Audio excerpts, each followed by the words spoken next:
Σιέρα. Γιατί είναι το ειδικό κολτάιν, αν υπάρχει χρόνο να μου πεις όμως. Ρότζερ, είναι το διακριτικό του συλλόγου εδώ του Αγρινιού. Σιέρα Ζούλου 1α. Ρότζερ, είναι διακριτικό του συλλόγου βέβαια, Σιέρα Ζούλου. Πολύ ωραία. Έχουμε κανένα special event δηλαδή, Όχι αρνητικό, απλά ανεβήκαμε εδώ με αρκετά άτομα από το σύλλογο εδώ σε μια κορφή εδώ και έτσι δοκιμάζουμε λίγο ένα μηχάνημα και μια κεραία και βγαίνουμε με το διακριτικό του συλλόγου. Αυτά. Ρότζερ, λοιπόν, με λένε Τάσο by the way. Νόμιζα ότι είσαστε σε operation.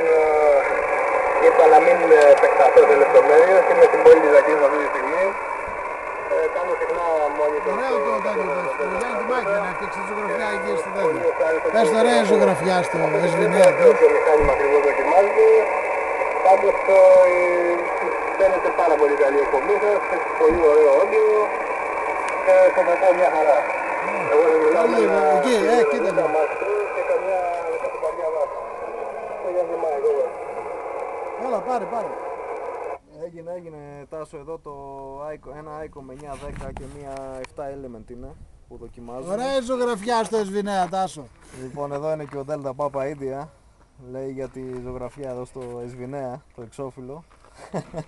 Λοιπόν, έχεις χαιρετίσματα εδώ από όλα τα παιδιά. Λοιπόν, εγώ είμαι ο Σπύρος, ο Εσβηνέα Juliet Mike Oscar. Οκ, Σπύρο, καλησπέρα και στον Κώστα και δεν άκουσα το βάθος. Βλέπω έχετε ωραίες παρέες εκεί και ωραίες δραστηριότητες. Χαίρομαι που κατάλαβα το σπίτι. Καμιά φορά λέω, εμείς οι ραδιοαστές βάζουμε άλλες προτεραιότητες από το μέσο άνθρωπο. Πες να το περάσεις στο κλάστερ. Από εκεί ήταν η αφορμή να το κάνω. Να είμαι καλά Κώστα, βλέπω εκεί και στο ίντερνετ τις διάφορες δραστηριότητες σας. Πάρα πολύ χαίρομαι που είσαστε επάλξιες. Έλα Σπύρο, JMO 8 Yankee Mike.